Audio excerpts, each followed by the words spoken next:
আসসালামু আলাইকুম প্রিয় দর্শক, বিয়ন্ড থিওলজির নতুন একটি পর্বে আপনাদের জন্য আরেকটি গুরুত্বপূর্ণ আলোচনা তুলে ধরছি। আজকের প্রসঙ্গ জুলাই জাতীয় সনদ। গণতান্ত্রিক ব্যবস্থায় ক্ষমতার ভারসাম্য, এ ধারণাটি কতটা বাস্তবসম্মত আর কতটা কাল্পনিক, সেই প্রশ্নটির উত্তর খোঁজার চেষ্টা করব। বাংলাদেশে জুলাই গণ অভ্যুত্থানের পর রাষ্ট্র সংস্কারের বিষয়টি ব্যাপকভাবে আলোচিত হয়েছে। কারণ বর্তমান রাষ্ট্র ব্যবস্থায় এদেশের জনগণ দশকের পর দশক ধরে বাকশাল, সামরিক শাসন, গণতান্ত্রিক শাসন এবং সর্বশেষ পতিত হাসিনার কর্তৃত্ববাদী গণতান্ত্রিক শাসনের মধ্যে দিয়ে গিয়েছে। এদেশে শাসকের পরিবর্তন হয়েছে, কিন্তু জনগণের উপরে অর্পিত যে জুলুম এবং নির্যাতন সেটা অব্যাহত রয়েছে। শাসকের চেহারার পরিবর্তন হলেও জনগণের ভাগ্যের পরিবর্তন হয়নি। তো সুশাসন, গণতন্ত্র এবং সামাজিক ন্যায় বিচার প্রতিষ্ঠার জন্য অন্তর্বর্তী সরকার প্রথম থেকেই রাষ্ট্র সংস্কারের উদ্যোগ গ্রহণ করে এবং তারই ধারাবাহিকতায় একটি জাতীয় ঐক্যমত্য কমিশন গঠন করা হয়। এই ঐক্যমত্য কমিশন অনেক পক্ষের সাথে দীর্ঘ আলাপ আলোচনা করে জুলাই জাতীয় সনদ প্রণয়ন করে আর এই জাতীয় সনদ বাস্তবায়নের আদেশ জারি করে। প্রকৃতপক্ষে জুলাই জাতীয় সনদের মধ্যে দিয়ে আসলে বাংলাদেশের যে রাষ্ট্রের কোনো মৌলিক কাঠামোগত কোনো পরিবর্তন হয়নি, বরং এখানে ক্ষমতার ভারসাম্য আনয়নের চেষ্টা করা হয়েছে। তারা দাবি করছে এর মধ্যে দিয়ে আগামী দিনে শাসক একটা স্বৈরাচারী ফ্যাসিস্ট শাসকে পরিণত হতে পারবে না এবং তারা আশা করছে আগামী দিনের শাসক জনগণের আশাকাঙ্ক্ষা অনুযায়ী শাসন কার্য পরিচালনা করবে। এবার আসুন আমরা দেখি এটা কতটা বাস্তবসম্মত। প্রথমে আমরা দেখে নিই জুলাই জাতীয় সনদের মধ্যে কি রয়েছে। এখানে চারটা গুরুত্বপূর্ণ বিষয়। এক, নির্বাচনে প্রাপ্ত ভোটের সংখ্যানুপাতি প্রতিনিধিত্বের ভিত্তিতে অর্থাৎ প্রপোর্শনাল রিপ্রেজেন্টেশন বা পিআর পদ্ধতিতে সংসদে একটি উচ্চ কক্ষ গঠন করা হবে, যে উচ্চ কক্ষ নির্বাচিত সংসদের উপরে নজরদারি করবে। দুই, উচ্চ কক্ষের সংখ্যাগরিষ্ঠ সদস্যদের সমর্থন ছাড়া সংবিধান সংশোধন বা আইন প্রণয়ন করা যাবে না। তিন, রাষ্ট্রপতি এবং প্রধানমন্ত্রীর মধ্যে ক্ষমতার ভারসাম্য প্রতিষ্ঠার জন্য রাষ্ট্রপতির হাতে কিছু সাংবিধানিক নিয়োগের ক্ষমতা অর্পণ করা হয়েছে। চার, রাষ্ট্রপতিকে অভিশংসন বা অপসারণ করতে হলে সংসদের উচ্চ কক্ষ এবং নিম্ন কক্ষ উভয় কক্ষেরই 2/3 সদস্যের সমর্থন প্রয়োজন পড়বে। এখন দেখা যাক এই যে চারটা পয়েন্ট জুলাই জাতীয় সনদের মধ্যে সন্নিবেশিত করা হলো, এর ফলাফল কি হবে। এর ফলাফল দুই রকম হতে পারে। এক, যদি নির্বাচনে কোনো একটি রাজনৈতিক দল নিরঙ্কুশ সংখ্যাগরিষ্ঠতা অর্জন করে অর্থাৎ 2/3 মেজরিটি পায়, তাহলে সেই রাজনৈতিক দলটি তাদের ইচ্ছে মতো লোকজনকে বিভিন্ন পদে বসিয়ে তারা কর্তৃত্ববাদী শাসন প্রতিষ্ঠা করতে পারবে। আর দুই, যদি কোনো রাজনৈতিক দলই নিরঙ্কুশ সংখ্যাগরিষ্ঠতা অর্জন করতে না পারে, সেক্ষেত্রে রাষ্ট্র একটি দ্বৈত শাসনের ঝুঁকিতে পড়বে এবং তখন শাসন ব্যবস্থায় একটা স্থবিরতা দেখা দিবে এবং রাষ্ট্র একটা প্যারালাইজড অবস্থার মধ্যে চলে যাবে। সুতরাং দেখা যাচ্ছে যে সমস্যা সমাধান করার জন্য জুলাই জাতীয় সনদটা প্রণয়ন করা হলো, সেই সমস্যার সমাধান কিন্তু আমরা এই সংস্কার থেকে প্রত্যাশা করতে পারছি না। প্রকৃতপক্ষে গণতান্ত্রিক ব্যবস্থায় ক্ষমতার ভারসাম্য এটা একটা কাল্পনিক ধারণা এবং এটা এই ব্যবস্থার যে সহজাত ত্রুটি সেটাকে নির্দেশ করে। কেননা গণতান্ত্রিক ব্যবস্থায় ভিত্তিটা হচ্ছে ধর্মনিরপেক্ষতাবাদ বা সেপারেটিং রিলিজন ফ্রম লাইফ, জীবন থেকে ধর্মকে পৃথক করা। এবং এই ব্যবস্থার মূল কথা হচ্ছে মানুষ সার্বভৌম ক্ষমতার অধিকারী এবং সকল ক্ষমতার উৎস। মানুষ নিজেই তার জন্য আইন প্রণয়ন করে এবং নিজেই তার শাসন ব্যবস্থা বিনির্মাণ করে। আর মানুষ যেহেতু সহজাতভাবেই সীমাবদ্ধ এবং পক্ষপাত দোষে দুষ্ট, সুতরাং এই ব্যবস্থা অর্থাৎ গণতান্ত্রিক ব্যবস্থা সহজাতভাবেই ত্রুটিপূর্ণ। এবার বিষয়টার আরেকটু গভীরে যাওয়া যাক। তাত্ত্বিকভাবে ধরে নেওয়া হয় যে গণতান্ত্রিক ব্যবস্থার যে রাষ্ট্র কাঠামো সেখানে তিনটি প্রধান অঙ্গ রয়েছে। এক হচ্ছে বিচার বিভাগ, শাসন বিভাগ, আইন বিভাগ। সো এই যে আইন বিভাগ, শাসন বিভাগ এবং বিচার বিভাগ, এই তিনটে বিভাগকে মনে করা হয় যেটা পৃথক এবং স্বাধীন, কিন্তু ইন রিয়ালিটি প্র্যাকটিক্যালি দেখা যায় এখানে অনেক ওভারল্যাপিংস থাকে, অর্থাৎ একটার সাথে আরেকটা জড়িয়ে যায়। তো সেই ক্ষেত্রে ধরে নেওয়া হয় যে ব্যালেন্স অফ পাওয়ার, একটা ক্ষমতার একটা ভারসাম্য বলতে এখানে বোঝানো হয় যে এই তিনটে ডিপার্টমেন্ট এমনভাবে কাজ করবে যাতে একটা ডিপার্টমেন্ট আর একটা ডিপার্টমেন্টের উপরে নজরদারি করতে পারে আর কোনো একটা ডিপার্টমেন্ট যেন অতি ক্ষমতাধর হয়ে না ওঠে। এখন এই রকম ভারসাম্যটাও কি আদৌ পসিবল? আসেন আমরা আরেকটু বিশ্লেষণ করে দেখি। গণতান্ত্রিক ব্যবস্থার মূল কথা হচ্ছে যে নির্বাচিত প্রতিনিধিদের দ্বারা শাসন করা, অর্থাৎ জনগণের ভোটে যারা নির্বাচিত হন তারা সংসদে গিয়ে আইন প্রণয়ন করেন বা আইন প্রণেতা হন। আর এই আইন প্রণেতাদেরই একটা অংশ আবার নির্বাহী বিভাগ বা শাসন বিভাগের দায়িত্ব নেয়। অর্থাৎ একটা সংসদের যে সংখ্যাগরিষ্ঠ রাজনৈতিক দল তাদের সংসদ সদস্যরা সরকার গঠন করে এবং মন্ত্রী পরিষদ গঠন করে, প্রধানমন্ত্রী এবং অন্যান্য মন্ত্রণালয়ের দায়িত্ব গ্রহণ করে।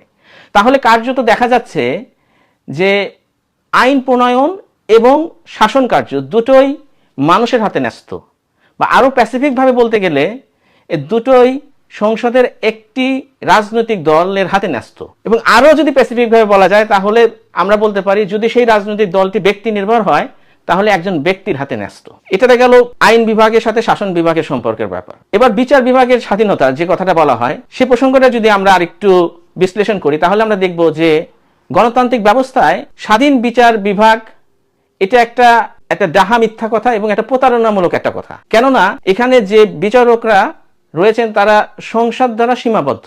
সংসদ যে আইন প্রণয়ন করে এবং যে সংবিধান প্রণয়ন করে তার ভিত্তিতে বিচারকদেরকে বিচার কার্য পরিচালনা করতে হয়। বিচারকগণ কোনো অবস্থাতেই এমন কোনো রায় দিতে পারবে না যেটা এই সংসদ দ্বারা পাশ করা আইনের বাইরে। সুতরাং বিচার বিভাগ স্বাধীন এ কথাটা একেবারেই একটি বিভ্রান্তমূলক কথা। এছাড়া গণতান্ত্রিক ব্যবস্থার আরও কিছু ফিচার্স যদি আমরা লক্ষ্য করি তাহলে দেখতে পাবো যেখানে ভারসাম্যের যে কথাটা বলা হচ্ছে এটা আসলে এই ব্যবস্থার অন্তর্নিহিত যে বৈপরীত্য সেটাকে উন্মোচন করে দেয়। যেমন ধরুন রাষ্ট্রপতি এবং প্রধানমন্ত্রীর মধ্যে যে ক্ষমতার ভারসাম্য, প্রধানমন্ত্রী যদি নির্বাচিত একজন হন, অর্থাৎ জনগণ দ্বারা নির্বাচিত, সরাসরি নির্বাচিত প্রধানমন্ত্রীর উপরে একজন রাষ্ট্রপতি কিভাবে নজরদারি করবে। আবার যদি রাষ্ট্রপতি সরাসরি নির্বাচিত হন তাহলে দেখা যায় যে সেখানে রাষ্ট্রপতি এবং প্রধানমন্ত্রীর যে কর্তৃত্ব বা তাদের যে কার্যক্রম এটা একটা কনফ্লিক্ট অফ ইন্টারেস্ট তৈরি করে, ফলে রাষ্ট্রের মধ্যে একটা স্থবিরতা তৈরি হয়, যেটা আমরা মার্কিন যুক্তরাষ্ট্রে প্রায় দেখি যে পার্লামেন্ট এবং রাষ্ট্রপতির মধ্যে দ্বন্দ্বের কারণে সেখানে শাটডাউন সিচুয়েশনের উদ্ভব হয়। আবার দেখেন যে গণতান্ত্রিক ব্যবস্থার যে মূল কথা যে এটা মেজরিটি মানুষের প্রতিনিধিত্ব করে, অর্থাৎ মেজরিটি মানুষের অভিপ্রায় অনুযায়ী শাসন কার্য পরিচালিত হয়, এটাও একটা বিভ্রান্তমূলক কথা। এবং এটা বোঝার জন্য আমরা যদি আমাদের দেশের 3টি অবাধ, সুষ্ঠু, নিরপেক্ষ, অন্তর্ভুক্তিমূলক যে নির্বাচন হয়েছে সেই নির্বাচনের উপাত্ত বিশ্লেষণ করি তাহলে বিষয়টা পরিষ্কার হয়ে যাবে। 1991 সালের নির্বাচনে মোট ভোটারের উপস্থিতি ছিল 55.45%। আর সেই নির্বাচনে বিএনপি সংখ্যাগরিষ্ঠতা অর্জন করে সরকার গঠন করে, কিন্তু বিএনপি প্রাপ্ত ভোটের মাত্র 17% ভোট পায়, অর্থাৎ 83% মানুষকে তারা প্রতিনিধিত্বই করে না। আবার 1996 সালে যে নির্বাচনের ভোটারের উপস্থিতি ছিল 70%, সেই নির্বাচনে আওয়ামী লীগ মেজরিটি সিট পায় এবং সরকার গঠন করে, কিন্তু আওয়ামী লীগ প্রাপ্ত ভোটের মাত্র 30% পায়, অর্থাৎ তারাও 70% লোকের প্রতিনিধিত্বই করে না। আবার 2001 সালে যে নির্বাচন সেই নির্বাচনেও ভোটারের উপস্থিতি ছিল 78% এবং সেই নির্বাচনেও বিএনপি নেতৃত্বাধীন যে জোট তারা মেজরিটি সিট পায়, সরকার গঠন করে, কিন্তু মেজরিটি সিট পেলেও তারা কিন্তু মোট ভোটের মাত্র 30% ভোট পায়, অর্থাৎ তারাও 70% মতো লোকের প্রতিনিধিত্বই করে না। অতএব দেখা যাচ্ছে যে গণতন্ত্রে যে বলা হয় যে এটা মেজরিটি মানুষের প্রতিনিধিত্ব করা হয়, মেজরিটি মানুষের শাসন হয়, এই কথাটা আসলে বাস্তবিকভাবে সত্য নয়। প্রকৃতপক্ষে এই গণতান্ত্রিক ব্যবস্থার মধ্যে যতই ক্ষমতার ভারসাম্য আনয়নের চেষ্টা করা হোক না কেন কিংবা যতই সংস্কার করা হোক না কেন, যদি কোনো একটা রাজনৈতিক দল অ্যাবসোলিউট মেজরিটি পায় বা নিরঙ্কুশ সংখ্যাগরিষ্ঠতা অর্জন করে তাহলে তারা রাষ্ট্রের যে সংবিধান সেটাকে তারা ইচ্ছেমতো সংশোধন করতে পারে এবং তারা ইচ্ছেমতো আইন তৈরি করতে পারে এবং তারা একটা কর্তৃত্ববাদী বা ফ্যাসিবাদী শাসকে পরিণত হতে পারে। সুতরাং দেখা যাচ্ছে যে এই ব্যবস্থা, গণতান্ত্রিক ব্যবস্থা, যে ব্যবস্থায় মানুষকে আইন প্রণয়ন করার ক্ষমতা দেওয়া হয়, সে ব্যবস্থায় মানুষের মধ্যে স্বৈরাচারী হয়ে ওঠার প্রবণতা প্রবল থাকে এবং এটা বিশ্বব্যাপী প্রমাণিত। এবং যে রাজনৈতিক দল যত বেশি সংখ্যাগরিষ্ঠতা অর্জন করে তার ফ্যাসিবাদ হয়ে ওঠার প্রবণতা তত বেশি থাকে। তাই মানুষ যদি আইন তৈরি করে সেক্ষেত্রে সমস্যা হয় যে সেই ব্যক্তি বা সেই দল কখনোই তাদের ব্যক্তি এবং দলীয় স্বার্থের ঊর্ধ্বে উঠতে পারে না। এছাড়াও মানুষের মধ্যে রয়েছে সীমাবদ্ধতা, তার চিন্তাগত, তার দর্শনগত, আদর্শগত, এবং একটা আইন তৈরি করতে হলে যে স্থানীয় আন্তর্জাতিক যে প্রেক্ষাপট রয়েছে বা ধনিক শ্রেণী বণিক শ্রেণীর যে চাপ রয়েছে, বিভিন্ন গোষ্ঠীর যে দ্বন্দ্ব রয়েছে, এগুলোর প্রভাব তো সেই আইন প্রণয়নের মধ্যে থাকছেই।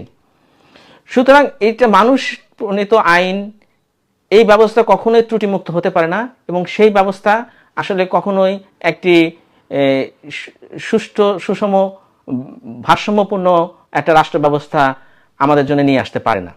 এ কারণে আল্লাহ সুবহানাহু ওয়া তাআলা সূরা সোয়াতে বলেছেন, অতএব আপনি মানুষকে আল্লাহর প্রদত্ত বিধান অনুযায়ী শাসন করুন এবং খেয়াল খুশির অনুসরণ করবেন না, কেননা তা আপনাকে আল্লাহর পথ থেকে বিচ্যুত করবে। প্রিয় দর্শক, গণতান্ত্রিক ব্যবস্থার মধ্যে ধীরে ধীরে বা ধাপে ধাপে গ্র্যাজুয়ালি শরিয়া বাস্তবায়ন করা, এটা একটা হাইব্রিড ধারণা। এ প্রসঙ্গে আল্লাহ সুবহানাহু ওয়া তাআলা বলেন, তোমরা কি কেতাবের কিছু অংশ মানো আর কিছু অংশ মানো না? যদি এমনটি করো তাহলে তোমাদের জন্য দুনিয়াতে রয়েছে লাঞ্ছনা এবং আখেরাতে রয়েছে কঠোর আযাব। সূরা আল বাকারা আয়াত 85। প্রিয় দর্শক, এ পর্যায়ে আমরা আলোচনা করব ইসলামী শাসন ব্যবস্থা তথা খেলাফত রাষ্ট্র ব্যবস্থার কাঠামো এবং এর কিছু ফিচার্স নিয়ে, এবং আমরা দেখার চেষ্টা করব যে ভারসাম্যের কথা আমরা বললাম সেই ভারসাম্যটি এখানে প্রতিষ্ঠিত হয়েছে কিনা। ইসলামিক শাসন ব্যবস্থা কোরআন এবং সুন্নাহর উপর প্রতিষ্ঠিত, তাই এটা সহজাত দুর্বলতা থেকে মুক্ত। এ ব্যবস্থা ঐতিহাসিকভাবে পরীক্ষিত এবং প্রমাণিত। এই ব্যবস্থার মধ্যে আইন বিভাগ, শাসন বিভাগ এবং বিচার বিভাগের মধ্যে একটি সুষম এবং সুষ্ঠু ভারসাম্য নিশ্চিত করা হয়েছে। কিভাবে আসেন আমরা দেখি। আইন বিভাগ শাসন বিভাগ থেকে সম্পূর্ণ পৃথক। ইসলামী ব্যবস্থার মূল কথা হচ্ছে আল্লাহ সুবহানাহু ওয়া তাআলা সার্বভৌম ক্ষমতার অধিকারী এবং তিনি একমাত্র আইন প্রণেতা। আল্লাহ বলেন, ইনিল হুকমু ইল্লা লিল্লাহ, অর্থাৎ আইন প্রণয়নের ক্ষমতা শুধুমাত্র আল্লাহ সুবহানাহু ওয়া তাআলার। আর শাসন কর্তৃত্ব আল্লাহ সুবহানাহু ওয়া তাআলা ন্যস্ত করেছেন মুসলিম উম্মার উপরে।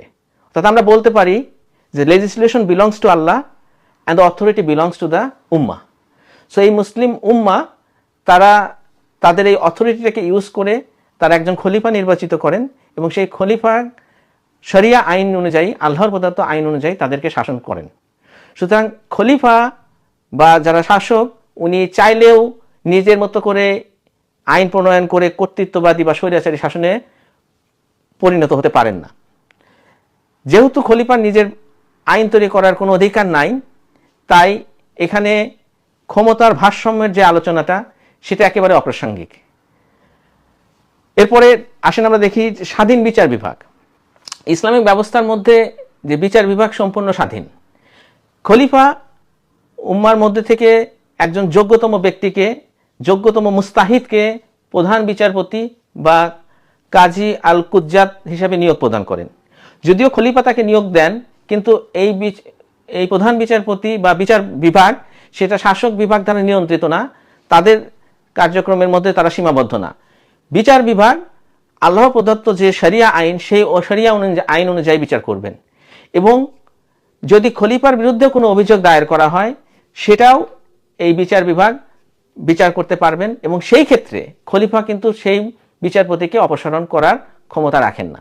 এছাড়াও খেলাফত রাষ্ট্রের আরও কয়েকটি গুরুত্বপূর্ণ প্রতিষ্ঠান, সেগুলোর দিকে যদি আমরা নজর দিই তাহলে এই ভারসাম্যটা আমাদের কাছে আরও পরিষ্কার হয়ে যায়। যেমন একটি প্রতিষ্ঠান হচ্ছে কাজী আল মুহকামাত আল মাজালিম, the courts of injustice act. প্রধান বিচারপতির নেতৃত্বে এই কাজী আল মুহকামাত আল মাজালিম নিরবচ্ছিন্নভাবে খলিফা সহ রাষ্ট্রের সকল কর্মকর্তা কর্মচারীদের বিরুদ্ধে আনিত যে অভিযোগ সেগুলোর বিচার করবেন, এবং সেই বিচারের ক্ষেত্রে তারা শরিয়া আইন প্রয়োগ করতে বাধ্য থাকবেন। এমনকি খলিফার বিরুদ্ধেও যদি কোনো অভিযোগ আসে, সেই অভিযোগেরও তারা বিচার করবেন শরিয়া আইন অনুযায়ী, এবং এটা ঐতিহাসিকভাবে প্রমাণিত। আমরা জানি হযরত আলী রাদিয়াল্লাহু আনহু যখন খলিফা ছিলেন, উনি একজন ইহুদির বিরুদ্ধে একটা চুরির অভিযোগ এনেছিলেন, এবং সে প্রসঙ্গে বিচার কার্য চলাকালীন সময় যখন উনি তার ছেলে হযরত হাসান রাদিয়াল্লাহু আনহুর সাক্ষী কোর্টে দিতে চাইলেন, কোর্ট তখন সেই সাক্ষী নিতে অস্বীকৃত জানালো এই অভিযোগে যেহেতু তারা রিলেটেড, এটা শরিয়া পারমিট করে না।